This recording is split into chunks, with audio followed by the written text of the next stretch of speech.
Freedom వేరుశనగ నూనెతో వంటింటి ఊరగాయలకు మన ఊరి రుచిని తెచ్చేద్దాం. ప్రస్తుతం మనతో పాటు ఉన్నారు హిమాలయ యోగి, సౌర పీఠాధిపతి, సద్గురు శ్రీ శ్రీ శ్రీ ప్రభాకర్ స్వామీజీ గారు. ఒక్కసారి వారితో మాట్లాడండి. స్వామి నమస్తే, ఎలా ఉన్నారు? చాలా. ఎప్పుడు వచ్చారు హిమాలయాల నుంచి? నేను వచ్చి కుంభమేళా తర్వాత వచ్చానమ్మా. ఈ హైదరాబాద్ వచ్చి అంటే నేను వచ్చాను హిమాలయాల నుంచి విశాఖపట్నం నుంచి ఇక్కడికి వచ్చాను. ఇప్పుడు ఢిల్లీ వెళ్తాను. ముందుగా ప్రార్థన చేసి ముందుకు వెళ్తాను. తప్పకుండా. ఓం శ్రీకశ్యపాత్మజం భానుం సహస్రకిరణోజ్వలం సర్వరోగహరం మిత్రం సూర్యదేవం పాస్మహే. ఓం శ్రీ గురుభ్యో నమః. స్వామీజీ, నాకు ఒక చిన్న డౌట్. ఎప్పుడు ఎక్కువ హిమాలయాలకు వెళ్తా ఉంటారు కదా సాధువులు, మీలాంటి యోగులు, మీలాంటి మంచి మంచి ఋషులు అందరూ కూడా, ఎందుకు ఏముంటుంది అక్కడ, ఏం చేస్తారు వెళ్ళి? అది నాకు ఎప్పుడు డౌట్. చాలా మంది హిమాలయాలు ఎందుకు వెళ్తారనే ప్రశ్నకి అనేక ఇంటర్వ్యూలో సమాధానం చెప్పాను. నిరుపమ మరలా అడుగుతుంది కాబట్టి చెప్తాను. స్వామి, ఏదైనా ఒక విశిష్టమైన ప్రదేశానికి వెళ్ళాలంటే కూడా ఒక అర్హత ఉండాలి. ఎక్కడ దేవుడు లేడు అనే ప్రశ్నకి సమాధానం సర్వాంతర్యామైన పరమాత్మ అన్ని చోట్ల ఉన్నాడు అంటారు. వంట చేయడానికి ఎక్కడ వంట చేయకూడదు? వంట ఎక్కడైనా చేయొచ్చు, కానీ వంటగది అనేది ప్రత్యేకంగా ఏర్పాటు చేసుకుంటాం.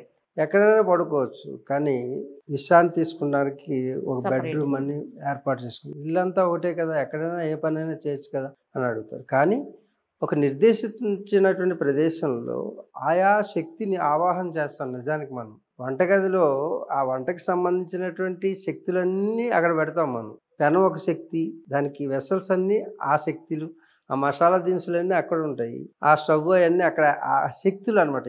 మనం సామాను అనుకుంటున్నాం, కానీ ఆయా శక్తులను ఆవాహన చేసి అక్కడ ఉన్నది కాబట్టి ఆ ప్రదేశానికి వెళ్తాం. బెడ్రూమ్లోకి వెళ్తే మన పడగదిలో ఉండేటటువంటి బెడ్ కానీ అవన్నీ కూడా ఆ విశ్రాంతి తీసుకోవడానికి సంబంధించినటువంటి శక్తులు. బయటకు వస్తువులే మీకు అవి, కానీ దాన్ని అన్ని కంఫర్ట్ ఇచ్చేటువంటి ఒక శక్తి అది. అలాగే తపస్సుకు సంబంధించినటువంటి శక్తులన్నీ కూడా హిమాలయాల్లో ఉన్నవి. అందు గురించి హిమాలయాల్లోకి వెళ్తాం. ఒకటి నెంబర్ 1, అది హై ఆల్టిట్యూడ్లో ఉంటుంది. అంటే సముద్ర మట్టానికి మేము ఉండే ప్రదేశం 17,000 నుంచి 21,000 ప్రదేశంలో ఉంటాం. అక్కడ ఫ్రీక్వెన్సీ జీరో ఫ్రీక్వెన్సీ ఉంటుంది. జీరో ఫ్రీక్వెన్సీ అంటే ఏంటంటే, ఇప్పుడు నీ ఆలోచిస్తున్నావు, నేను కమ్యూనికేట్ చేస్తున్నాను, బోత్ ఆర్ డిస్కసింగ్. అక్కడి నుంచి ఫ్రీక్వెన్సీ ఇక్కడికి, ఇక్కడి నుంచి ఫ్రీక్వెన్సీ అక్కడికి వెళ్తుంది. ఈ ఫ్రీక్వెన్సీ ఇది వేరే రకంగా రికార్డ్ చేసుకుంటుంది. ఇప్పుడు ఈ మైక్ ఉన్నది, ఈ మైక్ కెమెరాకి ఎలాంటి సంబంధం లేదు, కానీ ఇక్కడ మాట్లాడిన మాటలో దానికి చేరవేస్తుంది. మనకు కనపడకపోవచ్చు, కానీ దేని ద్వారా అక్కడికి వెళుతుంది అని అడిగితే ఐఆర్, ఇన్ఫ్రారెడ్ రేస్. మన కన్నిటికి కనపడదు, కానీ మనం కనుక సెల్ ఫోన్ ఇలా పెట్టి చూస్తే కనపడుతుంది. సెల్ ఫోన్కి కళ్ళు ఉన్నాయి చూడడానికి, మన కళ్ళకి మాత్రం అది కనపడదు. అలాగే అదృశ్యంగా ఉండేటువంటి శక్తులు మన కంటికి కనపడినంత మాత్రాన లేవు అని అనడానికి లేదు. అలాగే ఇప్పుడు మన ఇద్దరి మధ్యన జరిగే సంఘర్షణ, ఈ మైక్కి దానికి మధ్యన జరిగేటటువంటి ఫ్రీక్వెన్సీ సంబంధం మనం చూడలేకపోతున్నాం, కానీ తర్వాత టెక్నికల్గా మనం వింటున్నాం. అలాగే ఒక్కొక్క ఆల్టిట్యూడ్లో 3,000 సముద్ర మట్టానికి 3,000 ఉన్నప్పుడు కొన్ని ఫ్రీక్వెన్సీలు తగ్గిపోతాయి. అంటే ఈ యొక్క అలలు మ్యాగ్నెటిక్ వేవ్స్, మన ఆలోచనలు అనేవి ఒక మ్యాగ్నెటిక్ వేవ్స్లో వెళ్తుంటాయి. ఇప్పుడు నిరుపమ ఒకసారి నన్ను ఇంటర్వ్యూ చేయాలని చాలా ప్రయత్నం చేసింది, కానీ నంబర్ ఎక్కడ దొరకలేదు. కానీ ఎలాగైనా స్వామీజీని ఇంటర్వ్యూ చేయాలి, ఇంటర్వ్యూ ఇవ్వకపోతే కనీసం పలకరించైనా వచ్చేస్తాను అనే తపన పడుతున్నాం. అప్పుడు స్వామీజీగా అది తెలిసి ఫోన్ చేశారు, వెంటనే ఇంటర్వ్యూ తీసుకున్నాం. అంటే ఆ కమ్యూనికేషన్ అనేది నా వరకు చేరింది. ఫ్రీక్వెన్సీని క్యాచ్ చేస్తే ఎప్పుడు యోగులు ఎలా ఉంటారు, జీరో ఫ్రీక్వెన్సీలో ఉంటారు, ఇక్కడ ఏమీ కూడా ఉండదు లోపల. అందుగురించి నీ తపన వేవ్స్ కింద వెళ్ళి ఏ పర్సన్ అయితే ఉన్నాడో ఆ పర్సన్ టచ్ చేస్తుంది. ఆ పర్సన్ రిసీవర్ అయి ఉంటే, రిసీవర్ ఆన్ చేసి ఉండాలి. ఫోన్ ఆన్ చేసి లేకపోతే నువ్వు ఎన్నిసార్లు కొట్టినా సరే, నేను ఫ్లైట్ మోడ్లో ఉన్నాను, అందుకే ఇందాక 2 సార్లు నువ్వు ఫోన్ చేసినా రాలేదు. అది తీసేసిన వెంటనే నీ ఫోన్ నాకు అందుబాటులోకి కనెక్ట్ అయింది.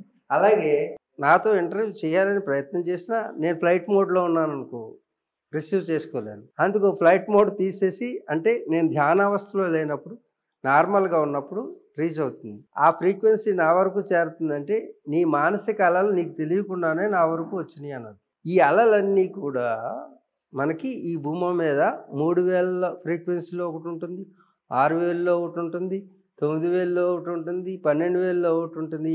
ఈ శబ్ద తరంగాలు కానీ మానసిక తరంగాలు కానీ ఎలక్ట్రోమాగ్నెటిక్ వేవ్స్ కింద మారుతాయి. సైంటిస్టులకి తెలియదు, సైంటిస్టులకి తెలుసు. Scientists not scientist. We are the saints. What we are saying ఈ ద సైన్స్, నాట్ సైన్స్.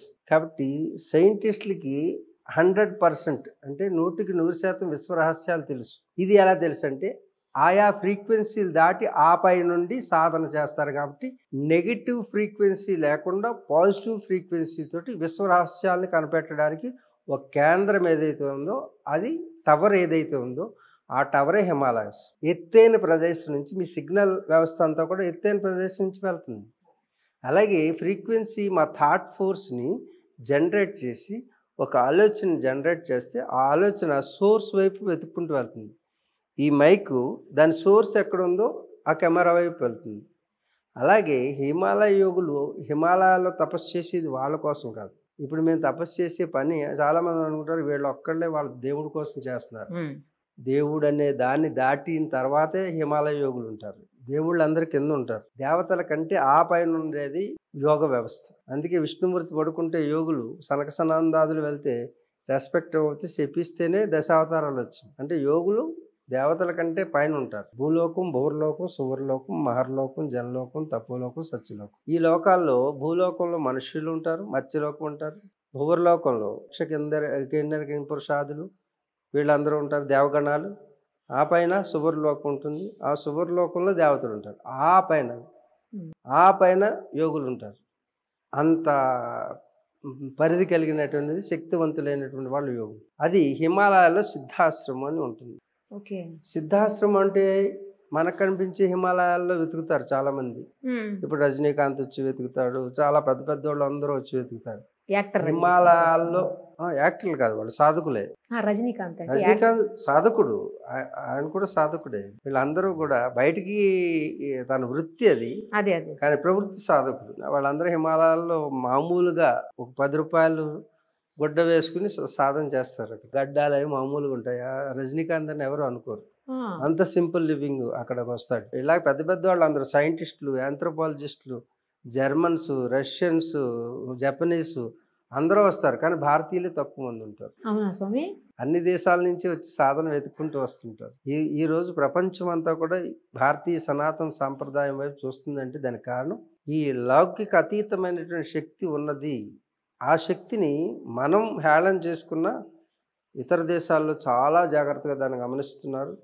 మన కుంభమేళాల్లో కూడా 1,20,000 మంది సెలబ్రిటీస్ సన్యాసం తీసుకున్నారు. తారాస్థాయికి ఎదిగిన వాళ్ళు 1,20,000 మంది యూత్ కూడా. దాంట్లో సెలబ్రిటీస్ ఉన్నారు, పెద్ద పెద్ద సిఇఓలు ఉన్నారు, ఐఐటి చేసిన వాళ్ళు ఉన్నారు. అందరూ కూడా ఎందుకు మారుతున్నారంటే రేపు రాబోయేటటువంటిది సనాతన ధర్మం వైపు యువత ముఖ్యంగా అట్రాక్ట్ అవుతున్నారు. దానికి కారణం ఏంటంటే beyond the science there is a science.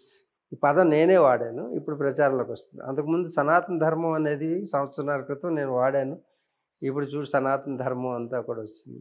ఈ సైన్స్ అనేది ఏంటంటే 100% physics, chemistry, beyond the psychology there is a spirituality. We don't know about the spirituality. What is the spirituality? ఏదైతే ఆధ్యాత్మిక జ్ఞానం ఉందో ఆధ్యాత్మిక జ్ఞానంలో అన్ని జ్ఞానాలు ఇమిడి ఉన్నాయి. ఇంటికి 100 తాళాలు ఉన్నాయి కాబట్టి 100 తాళాలు గుర్తు పెట్టుకుని తిరుగుతే చాలా ప్రాబ్లం అవుతుంది. అందుకే అన్నిటికీ కలిపి ఒక మాస్టర్ కీ ఉందనుకో, అది బెటర్ కదా. నువ్వు ఎన్ని చదువులు చదువుతావు? Anatomy, physiology, psychology, astronomy, astrology, astro science ఎన్నెన్ని చదువుతావు? అన్ని చదువులకి మూలమైన చదువు చదివితే ఆ చదువు ఆధ్యాత్మిక. అది తెలుసుకున్నారు అన్ని దేశాల వాళ్ళు. అన్ని దేశాల వాళ్ళు హిమాలయాల వారు ప్రస్థానం సాగిస్తున్నారు. హిమాలయాల్లో ఎందుకు వెళ్ళాలంటే హిమాలయాల్లో మహిమాలయాలు ఉన్నాయి. మరలా హిమాలయాలు కంటికి కనపడేవి. కంటికి కనపడకుండా IRS దీనికి మధ్యన ఏ విధంగా ఉన్నదో దాన్ని చూద్దామంటే ఇప్పుడు మన ఎదురుగా ఫోన్ ఇలా అడ్డం పెడితే కనపడుతుంది రేస్ వెళ్తున్నట్టు. అలాగే ఈ చర్మచక్షులకు కనపడింది జ్ఞాన నేత్రానికి కనపడుతుంది. ఆ జ్ఞాన నేత్రంతో ఇన్విజిబుల్ ఐ. అలాగంటే థర్డ్ ఐ అని శివుడికి ఇక్కడ ఏదో ఇంకో కన్ను, ఈ కన్ను తీసుకొచ్చి ఇక్కడ పెట్టినట్టు అది కాదు థర్డ్ ఐ అంటే. థర్డ్ ఐ అంటే it's a calculated I, mathematical I. ఇప్పుడు గుర్తుంచుకోండి ప్రతి ఒక్క ప్రేక్షకుడు, ఎవరైనా మూడో కన్ను తెరుచుకుంటుంది అంటే అది అబద్ధం. మూడో కన్ను ఈ కన్నులాగా ఉండదు. ఆ నేత్రం mathematical calculated I. I means అది జ్ఞాన నేత్రం, అంటే జ్ఞానంతో తెలుసుకునేదే. అంతేగాని ఇక్కడ ఓపెన్ అయ్యేటట్టు కళ్ళు ఓపెన్ అయ్యి అందరూ మనుషులు కనపడుతున్నట్టు కనపడదు దానికి. ఆ మహిమాలయాల్లోకి ప్రవేశించాలంటే ఈ శరీరాన్ని వదిలి సూక్ష్మ శరీర ధారణ చేయాలి. ఆ సూక్ష్మ శరీర ధారణ చేసిన తర్వాత మహిమాలయాల్లో ప్రవేశిస్తాం. మన పూర్వీకులు ఏం చేసేవారు, ఎవరైనా అశుద్ధిగా ఉన్న వాళ్ళు ఇంటి ముందుకు వస్తే పసుపు నీళ్ళు చల్లేవారు. ఎందుకంటే పసుపు నీళ్ళు చల్లడం, పసుపులో ఉన్నటువంటి కెమికల్స్ ఆరాన్ని డిస్క్లోజ్ చేస్తాయి. ఓకే. అందుకే మన వాళ్ళు, ఇప్పుడు నేను వెళ్ళాను అన్నింటికి పాద పూజ అని వాళ్ళు తీసుకెళ్ళారు, ముందు పసుపు నీళ్ళు చల్లుకుంటూ వెళ్ళాలి. ఎవరింటికి వెళ్ళినా అందరూ పసుపు నీళ్ళు చల్లుకుంటున్నారు ఇప్పుడు వరకు. ఏంటంటే అక్కడ ఉన్నటువంటి నెగిటివ్ ఎనర్జీని డిజాల్వ్ చేసేసి శుద్ధి చేస్తుంది అనమాట, క్లీన్ చేస్తుంది. అందుకే మన పూర్వీకులు అంటరాని వాళ్ళు అనలేదు. అంటరాని వాళ్ళు అంటే ఎవరు అంటరాని వాళ్ళు? ఎవరు అశుద్ధిగా ఉంటే వాళ్ళు అందరూ అంటరాని వాళ్ళే. ఆ జాతి ఈ జాతి అని లేదు. అశుద్ధిగా ఉంటే అసుర శక్తులు ప్రవేశిస్తాయి శరీరంలో కూడా. ఈ శరీరంలో కూడా ఏ భాగంలోనైనా ఏ వస్త్రమైనా అశుద్ధిగా ఉంచేది పైకి కప్పేసావు అనుకో, అక్కడికి వెళ్ళి నివాసం ఉంటుంది అసుర శక్తి, అంటే నెగిటివ్ ఎనర్జీ. అందు గురించి కనీసం పసుపు నీళ్ళు చల్లుకునేటువంటి సంస్కృతిని మన పెద్దలు పెట్టారనమాట. మన భారతీయ సనాతన సాంప్రదాయంలో ప్రతిదీ సైంటిఫిక్, బియాండ్ ద సైన్స్. మూఢనమ్మకం కాదు. మన నమ్మకం తెలియకపోతే మూఢనమ్మకం అవుతుంది, తెలిసి చేస్తే అది నమ్మకం. కాబట్టి ఏదైనా తెలుసుకోవాలి అనుకుంటే సనాతన సాంప్రదాయ విలువలు వెనక ఎన్నో రహస్యాలు ఉన్నాయి. ఆ రహస్యాలని అర్థం చేసుకుంటే హిమాలయాల్లోనే ఎందుకు సాధన చేయాలి అర్థమవుతుంది. హిమాలయాలు ఈ భూమండలం మీద ఎత్తైన ప్రదేశం. అక్కడి నుంచి ఏదైనా సిగ్నల్ వ్యవస్థని పంపిస్తే, యోగులు చేసేటటువంటి ధ్యాన శక్తిని పంపిస్తే విశ్వం అంతా వ్యాపితం అవుతుంది. ఇటు భూమండలం, అటు నక్షత్ర మండలం అంతటికి వ్యాపించేటువంటి హయ్యెస్ట్ టవర్ ఏదైనా ఉంటే ఆ టవర్ హిమాలయాలు. కాబట్టి ఆ టవర్ మేంచే ఈ సాధన సాగుతుంది, రిసీవింగ్ కానీ రిలీవింగ్ కానీ డెలివరీ చేసేటట్టు. అందుకు హిమాలయాలకు వెళ్ళాలి. చాలా చక్కగా వివరించారు స్వామి. నాకు ఇంకో డౌట్ ఏంటంటే, సరే ఇంత మంచిగా ఉండేవాళ్ళు, మరి ఇంత సాధన చేసేవాళ్ళు కొంతమందిని చూస్తున్నాం మనం. వాళ్ళు ఎందుకని అంటే మరి వాళ్ళని ఫేక్ అనాలా, లేకపోతే వాళ్ళు సాధన సరిగ్గా చేయలేకనా, రకరకాలైనటువంటి ఇష్యూస్లోకి ఇన్వాల్వ్ అవుతున్నారు. అందులో సాధు రూపంలో ఉన్నవాళ్ళు, బాబా రూపంలో ఉన్నవాళ్ళు, లేకపోతే గురువు రూపంలో ఉన్న వాళ్ళు కూడా వస్తున్నారు, చూస్తున్నాం. మరి ఎందుకు అలా అంత సాధన చేసిన తర్వాత వాళ్ళు ఎందుకు అలా? ఏ సాధన చేశారు మనం చూసామంటే, సాధన చేశారని వాళ్ళు చెప్తుంటే మనకు తెలుస్తుంది. ఎవరు సాధన చేసేవాళ్ళు ఇలా కనపడరు. ఇప్పుడు నేను అన్నాను, నాకేమైనా ఇంటర్వ్యూలు కావాలేంటి, అక్కర్లా, నా పని నేను చేసుకుంటున్నాను. ఎప్పుడైనా ఇలా వస్తే మీరు వచ్చి స్వామి వచ్చారు కదా ఇవ్వమంటే, I don't want any name and fame and ధనం. అప్పుడు నాకు ఇంటర్వ్యూ ఇచ్చిన ఒకటే, ఓపెన్ ఒకటే. యాదృచ్ఛ్యాలావ సంతుష్టో అంటారు, అంటే యాదృచ్ఛికంగా జరిగితే ఇట్స్ ఓకే. అందుగురించి నేను ఎవరికి నెంబర్ ఇవ్వను. నేను ఎక్కడున్నానో తెలియదు. కొందరు విశాఖపట్నంలో ఉన్నాను అనుకుంటారు, కొందరు హిమాలయ, కొందరు ఢిల్లీ ఉంటారు. రెగ్యులర్ గా ఫాలో అప్ చేస్తే తెలిసింది స్వామి మీరు వచ్చారని, లేకపోతే నాకు కూడా తెలియదు. అంతే. కాబట్టి నేను ఎప్పుడు ఎక్కడుంటానో ఎవరికి చెప్పను. ఎవరు నా శిష్యుడిగా చేరొద్దంటాను, నన్ను అనుసరించొద్దంటాను అసలు ఎవరు. నేను ఎందుకంటే నా పని నాకు ఉంది. నేను ఈ లోకంతో పెద్దగా పని లేదు. రేపటి నుంచి జరగబోయే విపత్తులన్నీ మీరే చూస్తారు, అంతకుమించి ఏం లేదు. చిన్న హింట్ ఇచ్చి ఏదో హెచ్చరించకుండా హెచ్చరించారు. ఏంది స్వామి, ఏం విపత్తులు? ఇది దొంగ స్వామీజీలు అన్నావు కదా, దొంగ స్వామీజీలే కాదు, అన్ని మతాల్లో అన్ని కులాల్లో వీళ్ళు చేరిపోయారు. వీళ్ళని ఉంచాలంటావా తుంచాలంటావా? కాబట్టి ఆ పని సాగుతుంది రేపటి నుంచి. ఈ సంవత్సరం ఇంక 3 నెలల నుంచి మొదలవుతుంది. మీకు ప్రతి ఒక్క చోట నేచర్ ప్రకోపించి ఇలాంటి వాళ్ళందరినీ ఏరేసేటటువంటి రోజు. మనమేం చేయక్కర్లా, నేచర్కి అప్పచెప్పాము పని. కాబట్టి హిమాలయ యోగులందరూ వాళ్ళు ఏం చేయరు, వాళ్ళు కూర్చుంటారు. ఈ నేచర్ ఏం చేయాలో వచ్చేస్తుంది. నేను గతంలో 1 సంవత్సరంన్నర క్రితం ఈ హైదరాబాద్ నగరం భాగ్యనగరం అవుతుంది అన్నారు. అందరూ అనుకుని చప్పట్లు కొట్టారు. అక్కడ ఏదో పెద్ద సభలో భాగ్యనగరం అవడం అంటే ఏంటి అంటే సంపన్న నగరం అవుతుందని అనుకుని చప్పట్లు కొట్టారు వాళ్ళు. కానీ ఎత్తైన హార్మ్యాలు ఉన్నాయి. ఇప్పుడు రేపు ఎత్తైన హార్మ్యాలు భాగ్యనగరం అయిపోతుంది అన్నాను. భాగ్యనగరం అవడం అంటే భూకంపం రాబోతుంది రేపు రాబోయే రోజుల్లో, ఎత్తైన బిల్డింగ్లకి రాకపోవచ్చు, సూచనప్రాయంగా చెప్తుంటాం. కాబట్టి ఇలాంటి న్యాచురల్ కెలామిటీస్, విపత్తులన్నీ రాబోయేటటువంటి రోజులలో జరుగుతాయి. మరి ఎలా గురూజీ అంటే ఈ డిజాస్టర్స్ ఆపటం డిజాస్టర్స్ ఎవరు ఆపలేడు. That's why it's called a disaster. ప్రాకృతిక వైపరీత్యాలు మీకు చెప్పాను గతంలో. తాపత్రయం ఎందుకురా అంటుంటారు. త్రయం అంటే 3, తాపములు అంటే మనకు కలిగే బాధలు. 3 రకాలైనటువంటి బాధలు కలుగుతాయి. ప్రాకృతికమైనటువంటి బాధలు అంటే అధిదైవికము, అధిభౌతికము, ఆధ్యాత్మికం అని 3 రకాలు. ఈ 3 కలిస్తే తాపత్రయం. అధిదైవికం అంటే న్యాచురల్ కెలామిటీస్. ఓకే, అవి ఎవ్వరూ ఆపలేరు. అధిభౌతికం, భౌతికం అంటే నువ్వు ఇక్కడ కూర్చున్నావు, కెమెరామెన్ సరిగ్గా తీయలేదు, ఇంటర్వ్యూ అంతా అయిపోయిన తర్వాత దాంట్లో ఏమీ లేదు. అతని వలన, నీ వలన తప్పు లేదు. ఓకే ఓకే, అతని వలన జరిగింది, దానికి నీ బాధ నీకు వచ్చింది. ఇది సాటి ప్రాణుల వలన కలిగేటటువంటి బాధ ఉంటుంది మనిషికి. ఇది అది భౌతికము. ఇక ఆధ్యాత్మికమైన బాధ. అది ఆత్మికం అంటే నీలో కలిగే బాధ, నీకులో వచ్చే రోగాలు, నీకే వచ్చేటటువంటి నొప్పి, ఇవన్నీ ఆధ్యాత్మిక, నీ ఓన్. ఓకే, ఈ 3 రకాల బాధలు ప్రతి జీవికి ఉంటాయి. దాన్ని తాపత్రయం అంటారు. ఇప్పుడు అర్థం చేసుకున్నారా ప్రేక్షక మహాశైలారా? దాని అసలు అర్థం తాపత్రయం అంటే ఇది. త్రయము అనగా 3, తాపములు అనగా బాధలు. ఓకే, ఈ 3 రకాల బాధలు అన్ని జీవులకు ఉంటాయి. దాంట్లో చేరినటువంటివి న్యాచురల్ కెలామిటీస్. అది దైవికం. దాన్ని ఎవరు ఆపలేరు. రేపు జరగబోయేటటువంటివి భూకంపాల పరంపర సాగుతుంది, తుఫాన్ల పరంపర సాగుతుంది, అలాగే టార్నడోస్ పరంపర సాగుతుంది. నాట్ ఓన్లీ ఇండియా, అదేలే సార్, ఎంటైర్ గ్లోబ్. విశ్వవ్యాప్త సునామీలు, టార్నడోస్ అన్నీ కూడా. ఎందుకంటే షష్టగ్రహ కూటమి, ప్లానెటరీ సింగిల్ పోలార్ లైన్లోకి వచ్చినాయి 6 గ్రహాలు. ఇవి అయిపోయిన తర్వాత పంచగ్రహ కూటములు వస్తున్నాయి. 5 గ్రహాలు ఎప్పుడూ వస్తుంటాయి. కానీ కాంబినేషన్ ఆఫ్ ప్లానెట్స్ వచ్చినప్పుడు, ఆ ప్లానెట్స్ సింగిల్ లైన్లోకి వచ్చినప్పుడు దాని యొక్క ప్రభావం మొత్తం ఎంటైర్ గ్లోబ్ మీద పడుతుంది అన్నమాట. అప్పుడు eruption of the volcanoes in the sea, అంటే సముద్రంలో ఉన్నటువంటి రింగ్ ఆఫ్ ఫైర్ అని ఉంది కదా, సముద్రంలో వాల్కనోస్ ఒక రింగ్ ఉంది, అది పసిఫిక్ మహాసముద్రంలో. అక్కడ అవన్నీ ఎరప్ట్ అవుతాయి అన్నమాట.